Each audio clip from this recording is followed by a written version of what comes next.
Hello दोस्तों, welcome back to my channel learn classes में आप सभी को स्वागत करते हैं। यदि आप इस चैनल पर नए हैं तो प्लीज़ चैनल को सब्सक्राइब कर लीजिए, वीडियो को लाइक कर लीजिए और वहाँ पे ना एक बेल का ऑप्शन भी होगा, उसे ही प्रेस कर लीजिएगा ताकि हम जब भी कोई वीडियो अपलोड करेंगे ना तो सबसे पहले वीडियो आपके पास पहुँचेगा।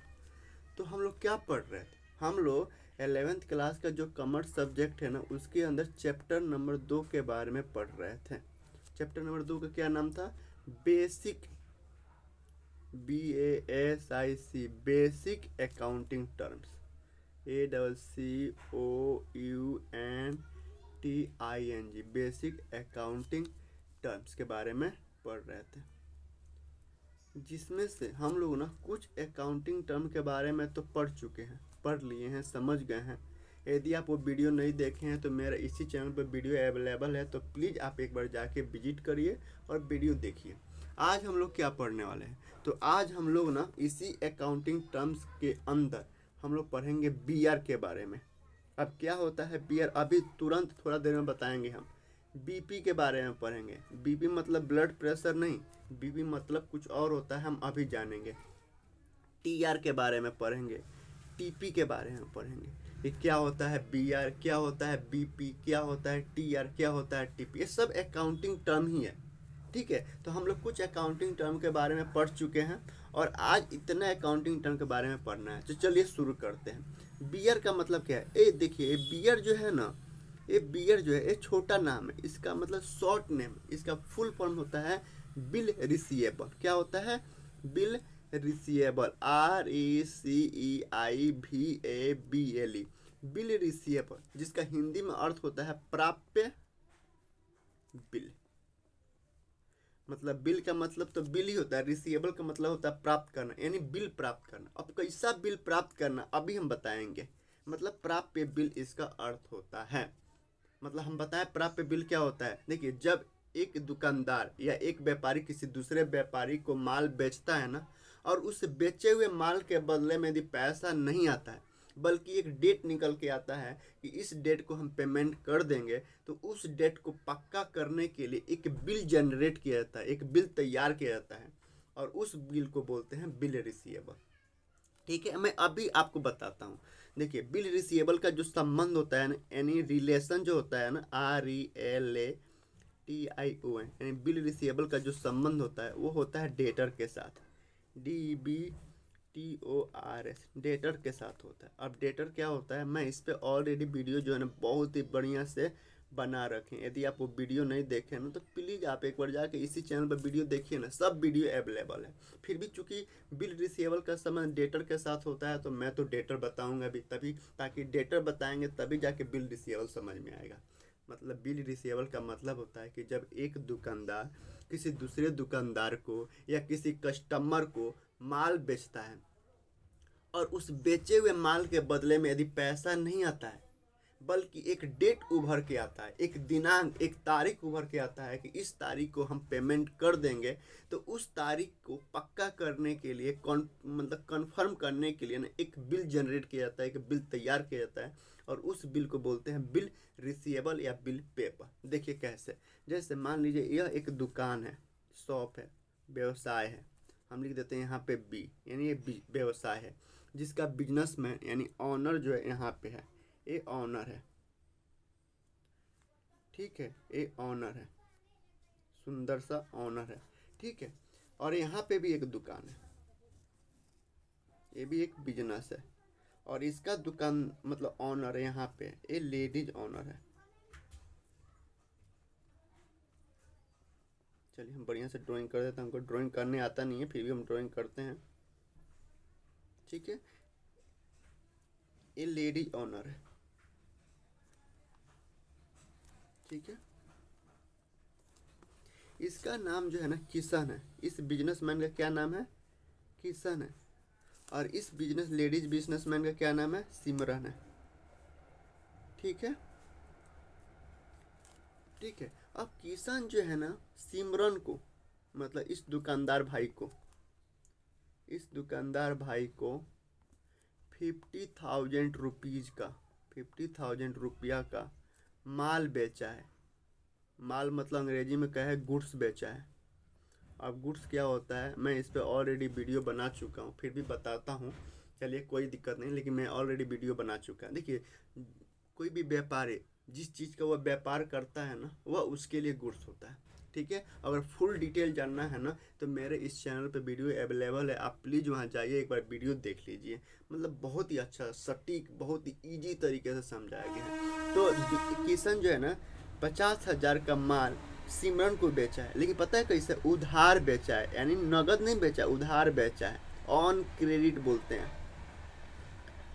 ठीक है, तो भाई अब सिमरन को पैसा देना है ना, चूंकि सिमरन तो खरीदी है, किशन अगर बेचा है तो सिमरन खरीदी है, तो सिमरन को पैसा देना है, ये देनदार हो गई। तो देनदार को ना अंग्रेजी में बोलते हैं डेटर। क्या बोलते हैं? DEBTOR बोलते हैं, डेटर्स बोलते हैं। और किशन जब तक सिमरन पैसा नहीं दे देती है किशन को, तब तक किशन इस सिमरन को सिमरन नहीं कहेगा, देनदार कहेगा, डेटर्स कहेगा।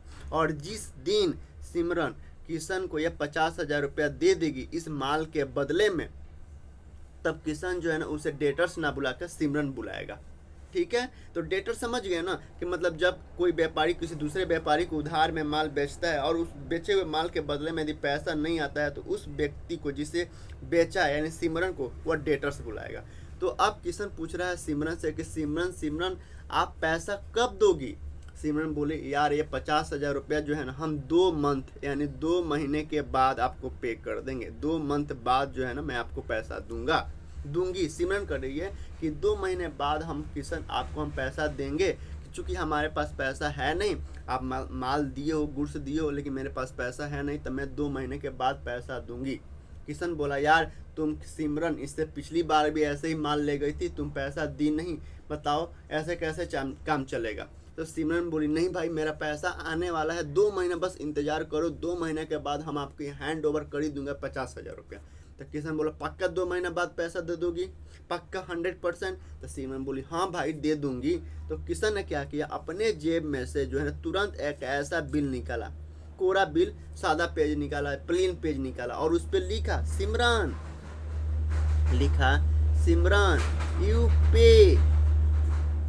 you pay me 50,000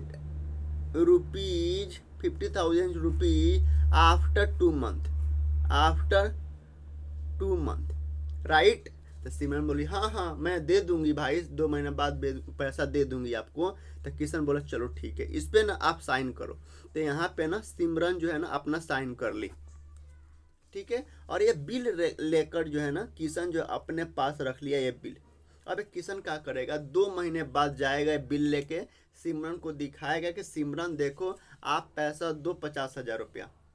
तो सिमरन को देना पड़ेगा क्योंकि ये बिल बन चुका है, एक इसी को बोलते हैं बिल रिसीवेबल। ये बिल रिसीव हुआ ना किशन को, क्योंकि भाई बिल रिसीव हुआ ना, सिमरन साइन कर दी और किशन को दे दी, तो बिल हो गया, ये लीगल पेपर हो गया एक। अब सिमरन जो है ना, सिमरन को ये 2 महीने बाद पैसा पे करना पड़ेगा। सिमरन उस समय बहाना नहीं कर सकती है, कि 10 दिन और रुक जाओ, 15 दिन और रुक जाओ। भाई 2 महीना कर दिया, सिमरन साइन कर दी, तो पैसा देना पड़ेगा क्योंकि बिल रिसीवेबल है। ठीक है, और बिल बन गया, इस पर साइन भी हो गया, लीगल हो गया। अगर सिमरन माना भी करती है ना तो इस पर केस भी हो सकता है। तो बिल रिसीवेबल का मतलब समझ में आ गया? जब एक व्यापारी किसी दूसरे व्यापारी को माल बेचता है, एक गुड्स बेचता है, उधार में बेचता है, जब एक व्यापारी किसी दूसरे व्यापारी को माल बेचता है, उधार में बेचता है, तो उस व्यक्ति को डेटर बोलते हैं। सिमरन को डेटर बोलना है यहाँ पे। तो सिमरन से पूछा कि आप पैसा कब दोगे? तो सिमरन ने एक डेट बताई। उस डेट को पक्का करने के लिए, कंफर्म करने के लिए, एक लीगल में मतलब एक पेपर में पिरोने के लिए एक पेपर तैयार किया गया, एक लीगल पेपर बनाया गया, उस पर साइन करवाया गया। तो उस बिल को बोलते हैं बिल रिसीवेबल।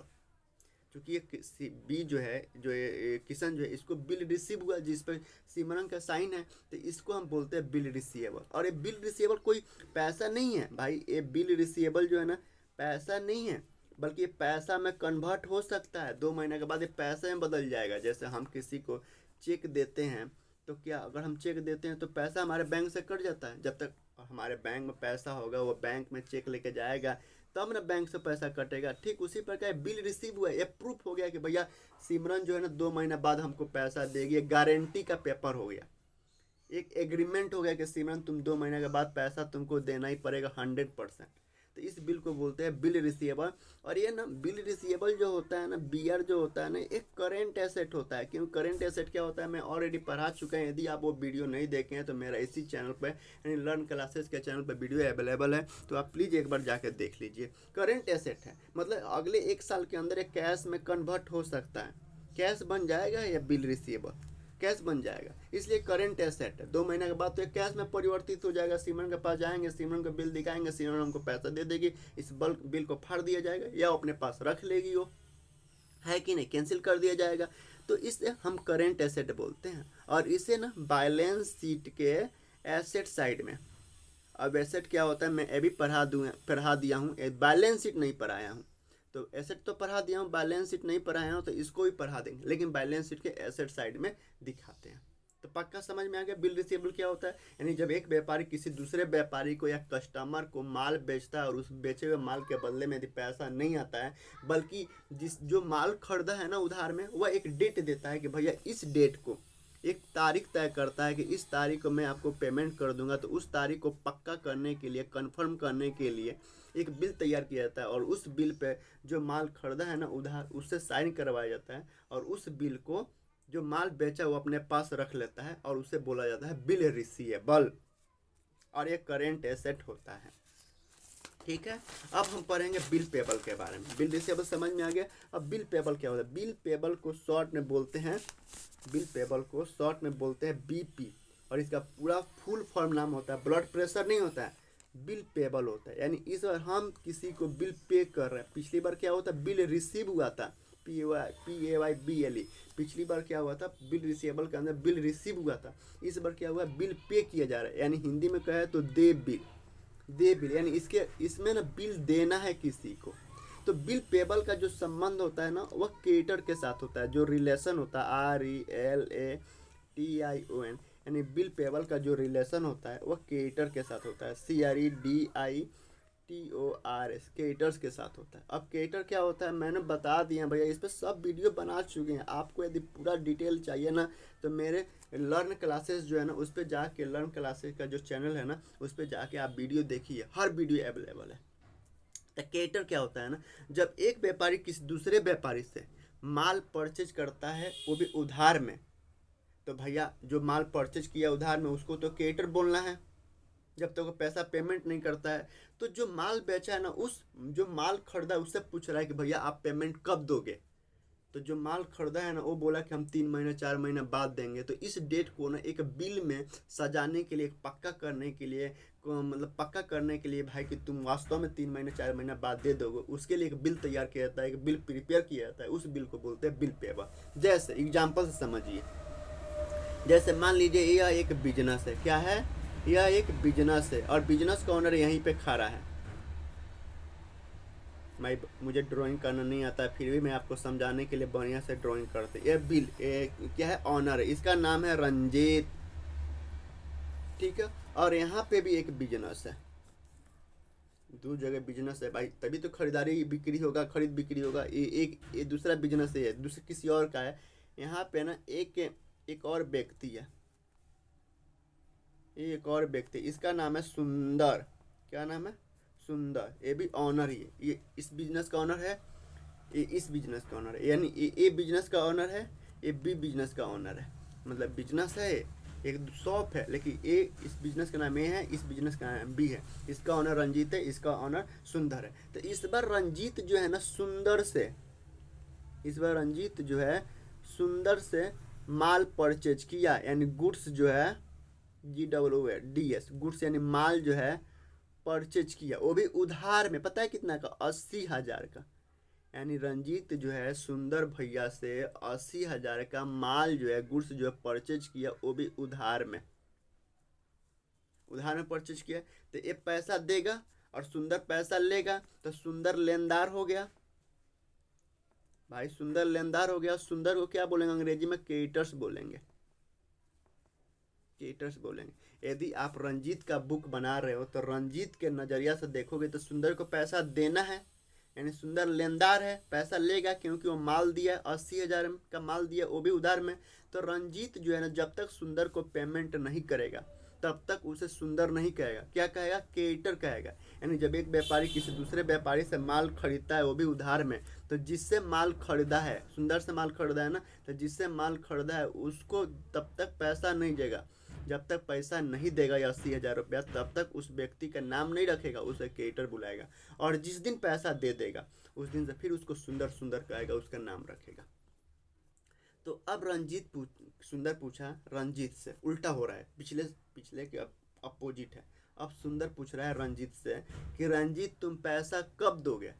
तो रंजीत बोला कि भैया मैं ना 4 महीने बाद दूंगा, 4 माह बाद दूंगा ये 80,000 रुपया, क्योंकि मेरे पास पैसा अभी है नहीं, सामान बेचने दो, सामान बेच के हम आपका 80,000 रुपया 4 महीने बाद दे देंगे, भाई भरोसा रखो 4 महीने बाद दे देंगे। तो अब सुंदर के मन में डाउट हुआ कि यार तुम कैसे हम मान लो कि तुम 4 महीने बाद पैसा दे ही दोगे। तो रंजीत बोला कि यार बिजनेस कर रहे हैं लोग तो भरोसा करना ही पड़ेगा। फिर सुंदर पूछा रंजीत से, पक्का तुम 4 महीने के बाद पैसा दे दोगे, पक्का 100%। तो रंजीत बोला हाँ भाई दे देंगे। तो सुंदर क्या किया, अपने जेब से, इस बार सुंदर जो अपने जेब से ऐसा ना एक बिल निकाला, कोरा पेज, मतलब सादा पेज निकाला, लिखा है उस पर कि Ranjeet you give me 80,000 rupees after 4 month, right. तो रंजीत बोला हाँ भाई 4 महीने बाद पैसा दे दूंगा आपको। तो सुंदर बोला सुनो ना रंजीत भाई, इस पे जो है ना अपना साइन कर दो। तो रंजीत साइन कर दिया। अब रंजीत पूछ रहा है क्या है, तो फिर सुंदर बताया भैया ये ना बिल पेबल है। अरे बिल पेबल को सुंदर जो है साइन करवा लिया रंजीत से, अब अपने पास रख लेगा, इसको बोलते हैं बीपी, बिल पेबल। अब सुंदर जो है 4 महीने के बाद ये बिल लेकर रंजीत के पास जाएगा, रंजीत को दिखाएगा और पैसा लेके आएगा। तो ये जो बिल पेपर बन जाता है ना, इससे बनाने से फायदा ये है ना कि ये लीगल पेपर हो गया कि अब जो है ना रंजीत भाई को 4 महीने बाद पैसा देना ही पड़ेगा, 100% देना पड़ेगा। अगर रंजीत पैसा नहीं देता है ना सुंदर को 4 महीने बाद, तो ये पेज जो है ना, पेज दिखा के हम रंजीत के ऊपर केस भी कर सकते हैं, उस पर कानूनी लड़ाई भी लड़ सकते हैं, क्योंकि अब यह एक लीगल पेपर बन गया, एक एग्रीमेंट बन गया। तो इसी बिल को बोलते हैं बिल पेपर। यानी जब एक बिजनेसमैन किसी दूसरे बिजनेसमैन से उधार में माल खरीदता है, और जो खरीदारी किया है ना, उधार में माल खरीदता है, और जो खरीदारी किया है ना, रंजीत खरीदारी किया है, तो रंजीत जो है ना बोला, टाइम दिया कि मैं 4 महीना, 5 महीना, 6 महीने बाद पेमेंट दे दूंगा। तो इस पेमेंट को पक्का करने के लिए, इस डेट को पक्का करने के लिए बिल तैयार किया गया है, बिल प्रिपेयर किया गया, और इस बिल को बोलते हैं बिल पेपर। और इस पे जो माल उधार में खरीदा है उसका साइन होता है, और जो बेचा है वो अपने पास रख लेता है। तो इसी को बोलते हैं बिल पेपर। और एक लीगल पेपर हो गया भैया, एक पेपर हो गया, यह हमारे पास एक डॉक्यूमेंट हो गया, एग्रीमेंट हो गया कि भाई तुम्हें 4 महीने बाद देना ही पड़ेगा। और जो बिल पेबल होता है ना, बीपी जो होता है, बिल पेबल जो होता है ना, यह करेंट लाइबिलिटी होता है। किसके नज़र में, तो रंजीत के नज़रिया से, क्योंकि रंजीत को पैसा देना है ना, तो रंजीत के लिए तो ये लाइबिलिटी है। अब लाइबिलिटी क्या होता है ना, मैंने ऑलरेडी इसको बारे में बता दिया हूँ। यदि आप वो वीडियो नहीं देखे हैं तो मेरा इसी चैनल पर वीडियो अवेलेबल है, प्लीज़ जाके एक बार देख लीजिए। तो रंजीत के नज़रिए से यह बिल पेबल जो है ना करेंट लाइबिलिटी है, जो अगले 1 साल के अंदर इसे पे करना ही पड़ेगा। यानी 1 साल के अंदर पे करना ही पड़ेगा, यानी 4 महीने के बाद ही पेमेंट करना है, तो 1 साल के अंदर ही पेमेंट कर रहे हैं, तो इसको हम बोलते हैं करेंट लाइबिलिटीज। और इसे ना बैलेंस शीट के BALANCE बैलेंस शीट के लाइबिलिटी LIABLITY लाइबिलिटी साइड में दिखाते हैं। अब लाइबिलिटी क्या होता है मैंने इस पर डिस्कस कर चुके हैं, बैलेंस शीट के बारे में नहीं पढ़ा है तो इसको भी पढ़ा देंगे, टेंशन लेने की ज़रूरत नहीं है, ठीक है। तो बिल रिसीवेबल और बिल पेबल समझ में आ गया ना। अब ट्रेड रिसीवेबल क्या होता है, ट्रेड पेबल क्या होता है, भाई कुछ नहीं होता है। ट्रेड रिसीवेबल, ट्रेड पेबल कुछ नहीं होता। देखिए ट्रेड रिसीवेबल क्या होता है, TR का पूरा नाम है ट्रेड रिसीवेबल। क्या है, trade receivable, RECEIVABLE, trade receivable. अब ट्रेड का मतलब होता है व्यापार, और रिसीवेबल का मतलब होता है प्राप्य, तो प्राप्य, व्यापार प्राप्य। अब ट्रेड रिसीवेबल क्या होता है, देखिए ट्रेड रिसीवेबल कुछ नहीं है, ये bill receivable, BILL bill receivable, RECEIVABLE, bill receivable plus debtor, DBTO, debtors के जोड़ को, मतलब दोनों के कंबाइन को ना हम ट्रेड रिसीवेबल कहते हैं।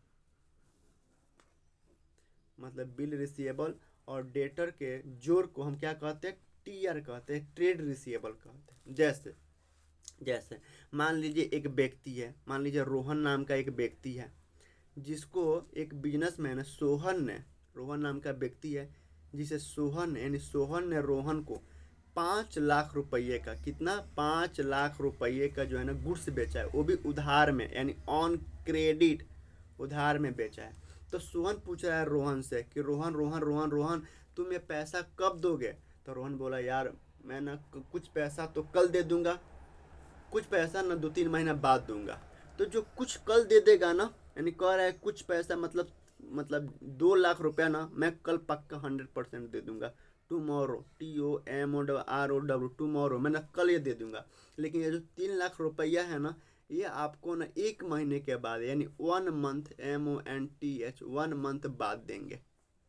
तो अब सोहन क्या किया, इस 3 महीना के लिए एक बिल तैयार किया, एक बिल बनाया और उस पर लिखा कि रोहन, यू पे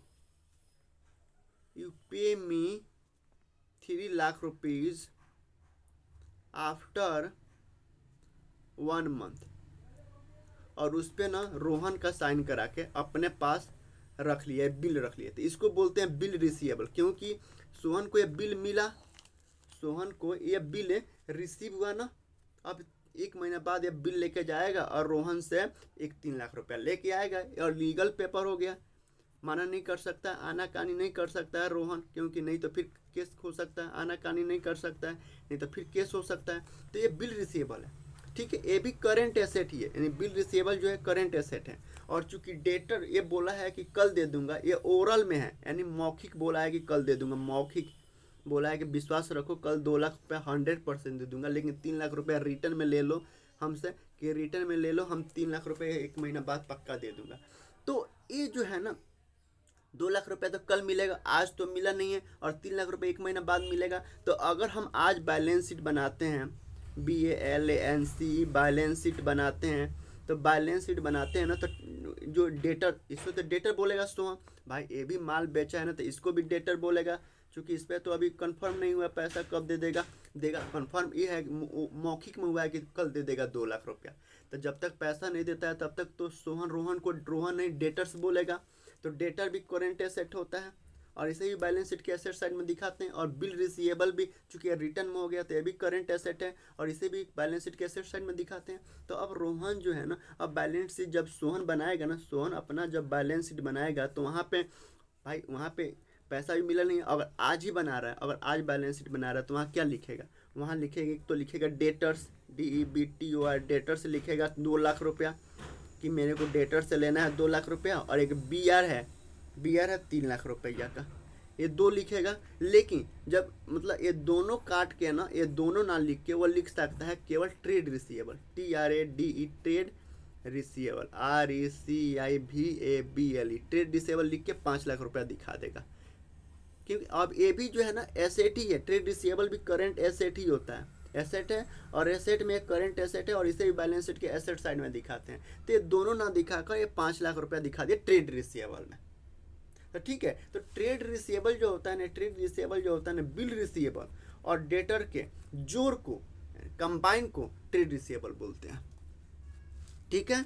और ट्रेड रिसीवेबल और ट्रेड टीपी क्या होता है, टीपी जो है ना इसके जस्ट अपोजिट है। टीपी का मतलब होता है full form trade payable, TRADE, trade payable, PAYBLE, trade payable. Trade payable का मतलब हिंदी में व्यापार दे, ट्रेड पेबल। अब ट्रेड पेबल क्या होता है, ट्रेड पेबल का मतलब इस बार, मतलब जब एक व्यापारी दूसरे व्यापारी से उधार में माल खरीदता है ना, मतलब ये क्या होता है, ट्रेड पेबल क्या होता है, एक क्रेडिटर, क्रेडिटर्स, और बिल पेबल, BP लिख देते हैं, क्योंकि BP का मतलब ही होता है, चलो यहाँ पे लिख देते हैं, बिल पेबल, मेरा राइटिंग थोड़ा ख़राब है तो आप मतलब उस पर मत कीजिएगा, समझ में आना चाहिए। बिल पेबल यानी क्रेडिटर्स और बिल पेबल के जोड़ को, कंबाइन को हम क्या बोलते हैं, ट्रेड पेबल बोलते हैं। और क्रेडिटर्स भी करंट एसेट होता है, करंट लाइबिलिटीज होता है, सॉरी करंट लाइबिलिटी होता है। बिल पेबल भी करंट लाइबिलिटीज होता है और ट्रेड पेबल भी करंट लाइबिलिटीज होता है, क्योंकि दोनों के जोड़ को ट्रेड पेबल बोलते हैं। अब क्या होना, इस बार क्या होना, मुकेश जो है ना, मुकेश रानी से आपकी बार माल खरीदा है। कितना का, 3 लाख रुपए का माल खरीदा है। तो रानी पूछ रही है कि रानी पूछे कहीं दाई से कहा जाए 10 लाख 30 लाख हो गया, 3 लाख का, सॉरी 3 लाख का माल खरीदा है। मुकेश जो है रानी से 3 लाख का गुड्स खरीदा है उधार में। अब रानी पूछ रही है मुकेश से कि मुकेश ये पैसा 3 लाख रुपया कब दोगे। तो मुकेश बोला हम ये 3 लाख रुपया तो भाई इसमें से 50,000 रुपया तो भाई कल दे देंगे आपको, क्योंकि मेरे पास 50,000 रुपया कल आने वाला है, कहीं से 50,000 रुपया कल दे देंगे। लेकिन 2.5 लाख रुपया जो है ना, ये हम आपको 2 महीना बाद देंगे, यानी 2 माह बाद देंगे। तो रानी जो है ना, रानी जो है इस 2,50,000 के लिए बोली कि भाई सुनो, ऐसा है कि मैं एक बिल बना रहा हूँ, उस पर आप लिखो कि Mukesh you give me 2,50,000 rupees after AFT year after 2 month. और इस पे जो है ना मुकेश से साइन करवा ली। तब मुकेश ने साइन कर दिया। अब क्या हो, एक लीगल पेपर हो गया, एक रिटर्न में एग्रीमेंट हो गया, रिटर्न में एग्रीमेंट हो गया। जबकि ओरली बात, ORALY ओरली बात है कि भाई 50,000 रुपये कल पक्का विश्वास के साथ दे देंगे। तो अभी तो रानी को पैसा मिला नहीं है और मुकेश पैसा दिया नहीं है। तो अगर अपने मुकेश चूँकि हम मुकेश का बुक बना रहे हैं, तो मुकेश जो है ना अपना अगर बैलेंस शीट बनाएगा ना तो वहाँ दिखाएगा, आज अगर अभी पैसा तो दिया नहीं है, ये 50,000 रुपये कल बोला है, तो अगर आज बैलेंस शीट बनाएगा तो वहाँ दिखाएगा कि 50,000 रुपया, चूँकि इसके लिए तो एक क्रेडिटर है और ये भी क्रेडिटर है। मुकेश के लिए 50,000 रुपये देना है और 2,50,000 भी देना है, और रानी को लेना है, तो रानी तो क्रेडिटर हो गई। तो मुकेश के लिए 50,000 भी लाइबिलिटी है और 2,50,000 भी लाइबिलिटी है। लेकिन 2,50,000 के लिए बिल तैयार हो गया और ये 50,000 के लिए बिल तैयार नहीं होता, इसको हम बोलेंगे क्रेडिटर्स बोलेंगे। यानी रानी, मुकेश जब तक रानी को पैसा नहीं दे देता है तब तक रानी नहीं कहेगा, उसे क्रेडिटर कहेगा। तो क्रेडिटर कितना रुपया देना है, 50,000। लेकिन बिल पेबल के हिसाब से कितना रुपया देना है, 2,50,000 रुपये 2 महीना बाद देना है। तो अब जब मुकेश अपना बैलेंस शीट बनाएगा ना, तो बैलेंस शीट के लाइबिलिटी साइड में LIABLIT लाइबिलिटी साइड में दिखाएगा क्या कि क्रेडिटर्स CREDIT और क्रेडिटर्स दिखाएगा 50,000, और आपका बिल पेबल दिखाएगा 2,50,000, ऐसा दिखाएगा ना। लेकिन ये दोनों ना दिखा कर केवल एक दिखा सकता है, वो भी केवल ट्रेड पेबल दिखा देगा 3 लाख रुपया। तो बात तो बराबर हुआ, क्योंकि ट्रेड पेबल के अंदर जो है ना बिल पेबल भी है और क्रेडिटर भी है। और जब क्रेडिटर को पैसा दे देगा तो क्रेडिटर काट देगा, तब केवल ट्रेड पेबल भी काट देगा, केवल बिल पेबल के अंदर लिख देगा 2,50,000 रुपया, राइट। तो आई होप कि आप समझ गए होंगे कि BR क्या होता है, BP क्या होता है, TR क्या होता है, TP क्या होता है। फिर भी यदि आपको समझ में नहीं आया होगा तो प्लीज़ कमेंट जरूर करिएगा। हम और कोशिश करेंगे कि और आसानी से आसानी भाषा में और आसान से आसान लैंग्वेज में आपको समझाया जाए। तो अब ना थोड़ा हम थ्योरी देख लेते हैं, ठीक है। चूँकि हम क्रेडिटर के बारे में लिखे हैं, डेटर के भी बारे में लिखे हैं, क्या होता है बिल रिसीवेबल, चूँकि हम बिल रिसीवेबल के बारे में लिखे हैं, बिल पेबल के बारे में लिखे हैं, ट्रेड पेबल के बारे में लिखे हैं, ट्रेड रिसीवेबल के बारे में लिखे हैं। तो क्या होता है उसके हम पढ़ लेते हैं एक बार, ठीक है, ओरली पढ़ लेते हैं, ठीक है। जब आइएगा मेरे पास आप पढ़िएगा ना तो मैं आपको ये लिखवा भी दूंगा। बिल रिसीवेबल को हिंदी में बोलते हैं प्राप्य बिल। मतलब बिल रिसीवेबल का मतलब है ग्राहकों से प्राप्त ऐसे लिखित वचन जो भविष्य में भुगतान करने का वादा करते हैं। दूसरे शब्दों में ये वे बिल है जो कंपनी को ग्राहक से प्राप्त होने वाले हैं और जिन्हें अभी तक भुगतान नहीं किया गया है। यह एक तरह की संपत्ति होती है जिसे बैलेंस शीट में करंट एसेट के रूप में दिखाया जाता है। दूसरे शब्दों में कहा तो जब कोई कंपनी किसी ग्राहक को उधार पर सामान या सेवाएं बेचती है तो वह एक बिल बनाती है। इस बिल में ग्राहक भविष्य में एक निश्चित तिथि पर भुगतान करने का वादा करता है। यह बिल कंपनी के लिए प्राप्य बिल यानी बिल रिसीवेबल बन जाता है, ठीक है, बिल रिसीवेबल बन जाता है। चूँकि यह कंपनी को भविष्य में पैसे प्राप्त होने का अधिकार देता है, इसलिए इसे संपत्ति माना जाता है। बिल रिसीवेबल को संपत्ति माना जाता है। बिल रिसीवेबल को बैलेंस शीट में करंट एसेट के रूप में दिखाया जाता है, क्योंकि यह आमतौर पर 1 वर्ष के भीतर नकद में परिवर्तित हो जाता है। बिल रिसीवेबल बिल एग्जाम्पल से समझ लीजिए, एग्जाम्पल से समझिए। एग्जाम्पल से कि ये मान लीजिए XYZ कंपनी ने ABC लिमिटेड को 25,000 रुपये का सामान उधार पर बेचा। ABC लिमिटेड ने XYZ कंपनी को 15 दिनों के भीतर भुगतान करने का वादा करते हुए के बिल पर हस्ताक्षर किए। यह बिल XYZ कंपनी के लिए बिल रिसीवेबल बन जाता है। अंग्रेजी में अगर एक वर्ड में बोले ना अंग्रेजी में, तो हम कह सकते हैं कि भैया बिल रिसीवेबल मतलब होता है एक्सेप्टेंस रिसीव्ड फ्रॉम डेटर्स, यानी जो डेटर से रिसीव हुआ है, उसे हम क्या बोलते हैं, बिल रिसीवेबल बोलते हैं। अब बिल पेबल क्या होता है? बिल पेबल, जिसकी हिंदी में बोलते हैं दे बिल। दे बिल से तात्पर्य उस राशि से है जो किसी व्यवसाय को अपने आपूर्तिकर्ताओं यानी सप्लायर या क्रेडिटर्स को माल यानी गुड्स या सर्विसेज के लिए देना होता है, जिसे उसने क्रेडिट पर खरीदा है। जब कोई कंपनी माल या सेवाएं प्राप्त करती है और बाद की तारीख में उनके लिए भुगतान करने के लिए सहमत होती है, तो वह एक लिखित दायित्व फाइनेंशियल लायबिलिटी बनाती है, जिसे दे बिल के रूप में जाना जाता है। यानी की feature of the bill payable, यानी बिल पेबल का क्या फीचर है? दे बिलों में अब 3 फीचर हम लोग पढ़ लेते हैं। दे बिलों में एक लिखित समझौता शामिल होता है, जिसमें भुगतान की जाने वाली राशि दे तिथि और वह पक्ष निर्दिष्ट होता है जिसे भुगतान किया जाता है। यानी अंग्रेजी में कहा तो bill payable involve a written agreement specifying the amount to be paid, the due date and the party to whom the payment is to be made.